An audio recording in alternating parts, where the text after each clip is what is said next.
नमस्कार किसान भाइयों आज की वीडियो हम बतलाने वाले हैं अनार की उन्नत खेती हमें कैसे लगानी चाहिए जिससे कि हमारी फसल सही से रुक जाए और साथ ही में हम जल्दी से 1 से 1.5 साल में हार्वेस्टिंग करने लगें। तो किसान भाइयों ये वीडियो आपके लिए बहुत ही ज़्यादा महत्वपूर्ण होने वाली है। वीडियो को एंड तक ज़रूर देखें किसान साथियों।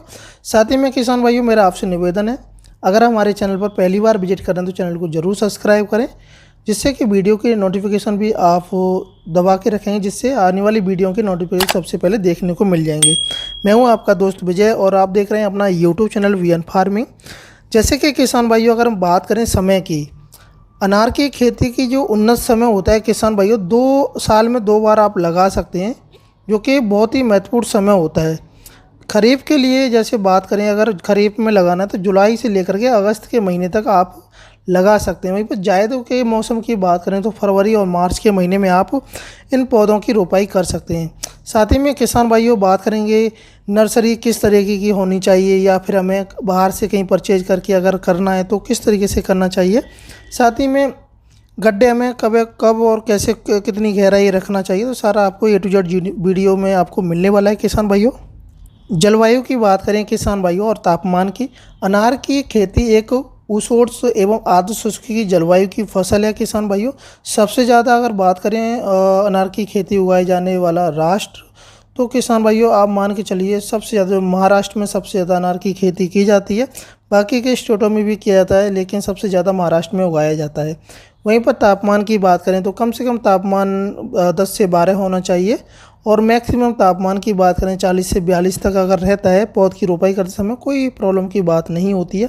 वहीं पर किसान भाइयों बात करेंगे कि मिट्टी और खेत की तैयारी किस तरीके से करनी चाहिए। किसान भाइयों सबसे पहले हमें अपने खेत में ना एल्कलाइन यानी पीएच मान का जांच कराना चाहिए, जिससे कि हमें पता पड़ जाएगा हमारी मिट्टी में खेत की में कितना क्षारीपन है। तो उसके बाद में किसान भाइयों आप खेत की तैयारी कर सकते हैं। साथ ही में सभी प्रकार की मिट्टी में आप अनार के पौधे की रोपाई बागवानी कर सकते हैं। वहीं पर किसान भाइयों अगर बात करें, अगर हम पौधों की रोपाई कर रहे हैं तो किस तरीके से करनी चाहिए, कौन सी विधि के द्वारा। जैसे कि किसान भाइयों आप बेड बना करके आप पौधे की रोपाई कर सकते हैं, या फिर गड्ढे खोद के भी कर सकते हैं क्यारी बना करके। तो किसान भाइयों अगर बेड की विधि के द्वारा आप इस खेती को करना चाहते हैं तो बेड की चौड़ाई कम से कम 2.5 से 3 फीट रखनी होगी। बेड की ऊंचाई की बात करें किसान भाइयों कम से कम 10 से 12 इंची का आप रखेंगे, यानी कि 1 फीट की ऊंचाई रखना है। बेड की जो किसान भाइयों डिस्टेंस की बात करें तो आप किसान भाइयों मान के चलिए कम से कम आपको 10 से 12 फुट का डिस्टेंस रख सकते हैं, जिससे कि आपको अन्य फसलें भी आप बागवानी के साथ में कर सके, जिससे ट्रैक्टर से खेत की जुताई भी हो सके। या फिर अगर एक ही फसल करना चाहते हैं तो आप डिस्टेंस थोड़ा कम भी कर सकते हैं।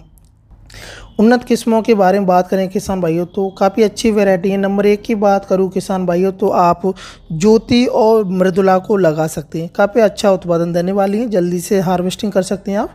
गणेश हो गई, भगवा, फुले भगवा हो गई, खंदारी और जलोर के नाम से आती है। काफ़ी अच्छी वैरायटी है किसान भाइयों, इनमें से कोई सी भी वैरायटी का आप सिलेक्शन करके अपने खेत में पौधों की रोपाई कर सकते हैं।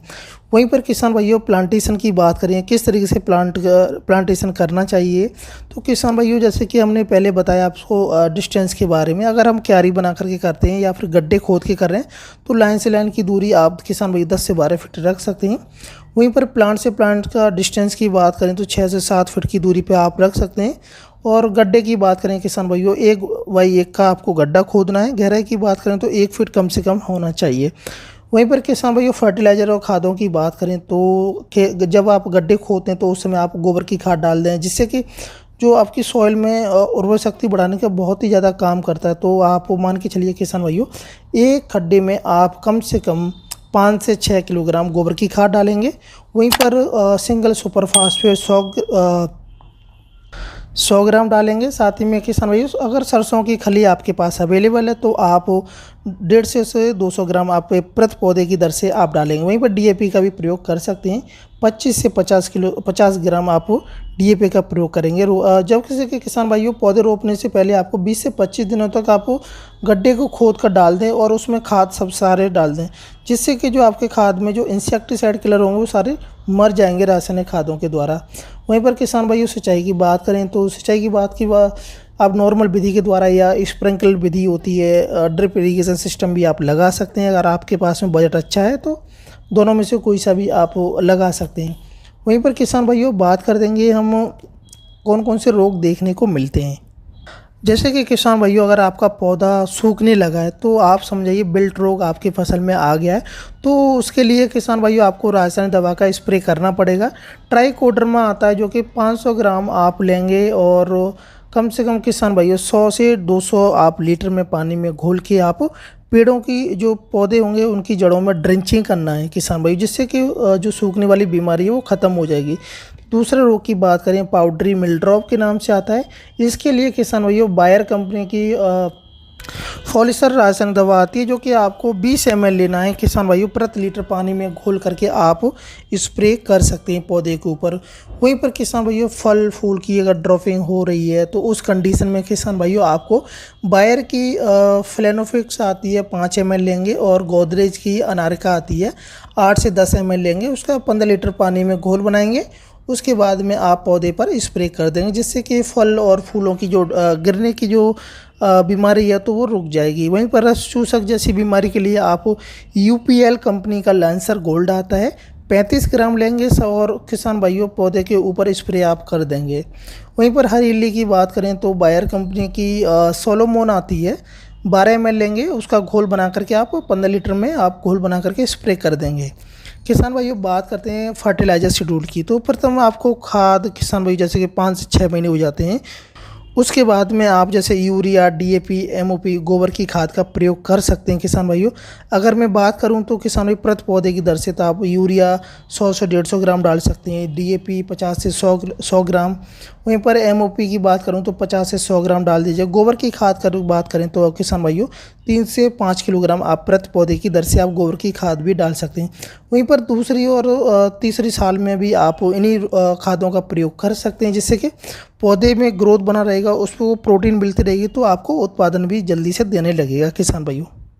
वहीं पर किसान भाइयों बात करते हैं 1 एकड़ में कितने पौधे लगाने चाहिए, तो किसान भाइयों 1 एकड़ में आप 600 650 पौधे आप लगा सकते हैं।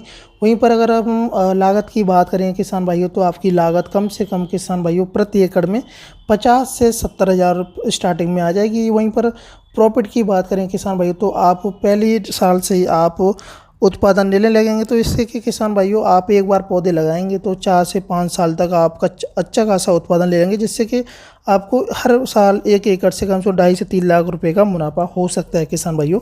मैं आशा करता हूं किसान साथियों वीडियो अच्छी लगी तो वीडियो को लाइक और शेयर करें। जय हिंद, जय भारत, जय किसान।